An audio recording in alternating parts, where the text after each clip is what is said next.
2 Kings 17 and 13. Then the Father warned Israel and Judah by every prophet and seer, give up your evil ways and keep my commandments and statutes in accordance with the entire law which I enjoined on your ancestors and which I sent to you by my servants the prophets. But they did not listen. They grew as stiff-necked as their ancestors who had not believed in the Father, Most High I Am, their God. They rejected the statute, the covenant he made with their ancestors, and the warning he had given them. They followed emptiness and became empty. They followed the surrounding nations whom the Father had commanded them not to imitate. They abandoned all the commandments of the Father, their God. They made for themselves two molten calves. They made an Asherah. They bowed down to all the host of the heaven, and they served Baal. They immolated their sons and daughters by fire. They practiced augury and divination. They surrendered themselves to doing what was evil in the Father's sight and provoked him. The Father became enraged and removed them from his presence. Only the tribe of Judah was left. Even the people of Judah did not keep the commandments of the Father, their God, but followed the rites practiced by Israel. So the Father rejected the entire people of Israel. He afflicted them and delivered them over to plunderers, finally casting them from his presence. When he tore Israel away from the house of David, they made Jeroboam, son of Nebat, king. But Jeroboam lured the Israelites away from the Father, causing them to commit a great sin. The Israelites imitated Jeroboam in all the sins he committed.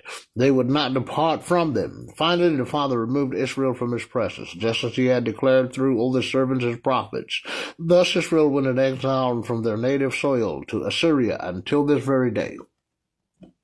Foreigners deported to Israel. The king of Assyria brought people from Babylon, Cutha, Ava, Hamath, and Sepharvaim, and settled them in the cities of Samaria in place of the Israelites. They took possession of Samaria and dwelt in its cities. When they first settled there, they did not venerate the Father. So he sent lions among them that killed some of them. A report reached the king of Assyria. The nations you deported and settled in cities of Samaria do not know the proper worship of the God of the land. So as he sent lions among them that are killing them, since they do not know the law of the God of the land. The king of Assyria gave the order, send back some of the priests you deported to go there and settle to each of them in the proper worship of the God of the land.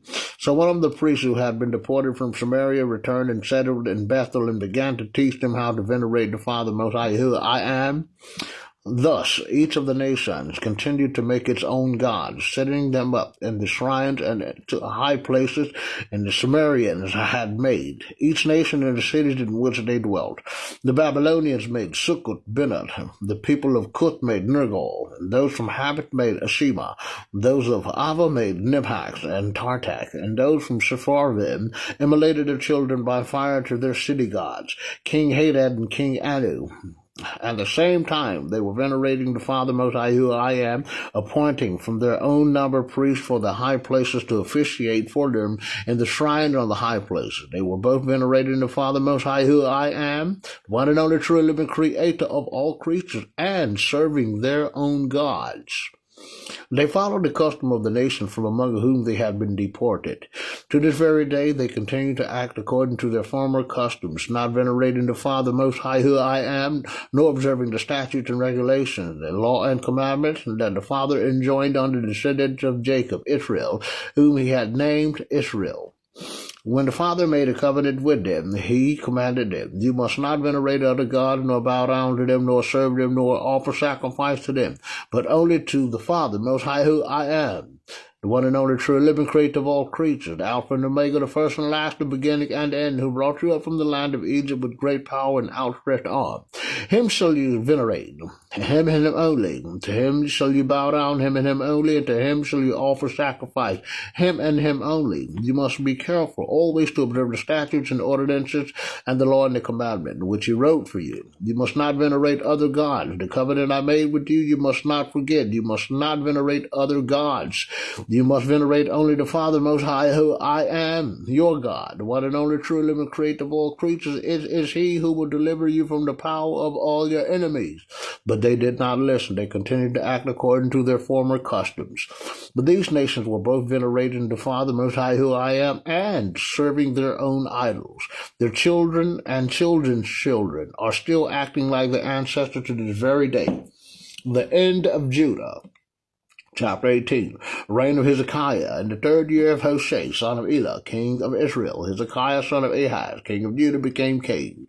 He was 25 years old when he became king. He reigned 29 years in Jerusalem. His mother's name was Abi, daughter of Zechariah. He did what was right in the father's sight, just as David his father had done. It was he who removed the high places, shattered the pillars, cut down the Asherah, and smashed the bronze serpent Musa had made, because up to that time the Israelites were burning incense to it. It was called Nehushtan.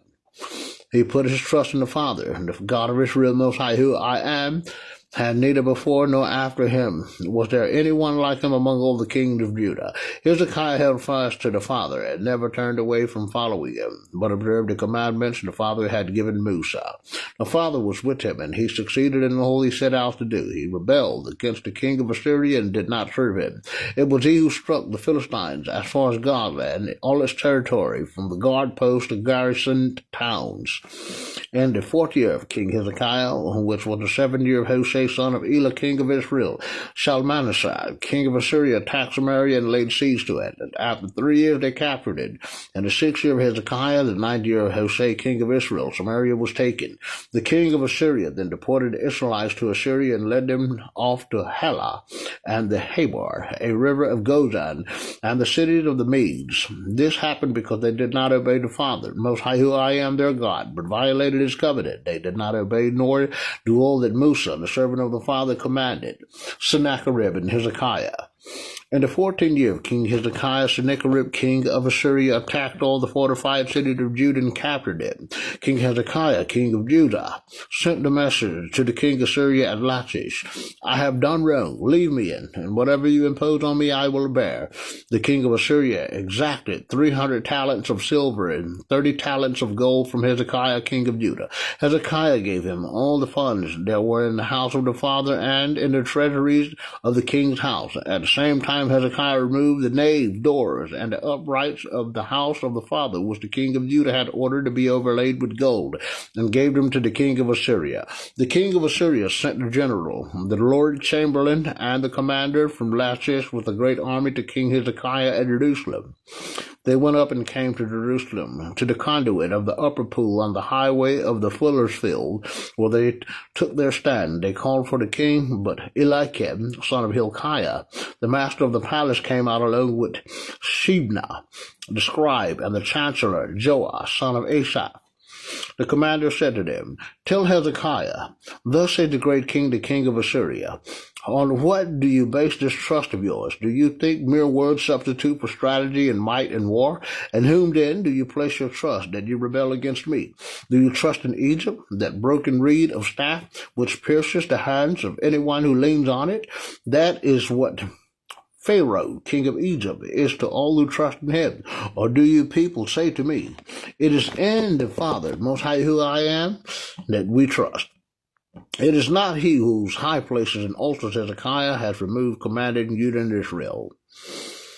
Judah and Jerusalem. Worship before this altar in Jerusalem. Now make a wager with the Father, the king of Assyria. I will give you 2,000 horses if you are able to put riders on them. How then can you turn back even a captain, one of the least servants of my Lord, trusting, as you do, in Egypt for chariots and horses? Did I come up to destroy this place without the Lord? The Lord himself said to me, Go up and destroy that land. Then Eliakim, son of Hilkiah, and Shebna, and Joash said to the commander, Please speak to your servants in Aramaic. We understand it. Do not speak to us in the language of Judah within earshot of the people who are on the wall. But the commander replied, Was it to your Lord and to you that my Lord sent me to speak these words? Was it not rather to those sitting on the wall, who with you will have to eat their own excrement and drink their urine? Then the commander stepped forward and cried out in a loud voice in the language of Judah, Listen to the word of the great king, the king of Assyria. Thus said the king, Do not let Hezekiah deceive you, for he cannot rescue from my hand. And do not let Hezekiah induce you to trust in the Lord, the Father, Most High, who I am, saying, The Father will surely rescue us, and this city will not be handed over to the king of Assyria. Do not listen to Hezekiah, for thus says the king of Assyria, Make peace with me and surrender to me. Eat, each of you, from your vine, eat from your own fig tree, drink water, eat from your own well, until I arrive and take you to a land of your own, a land of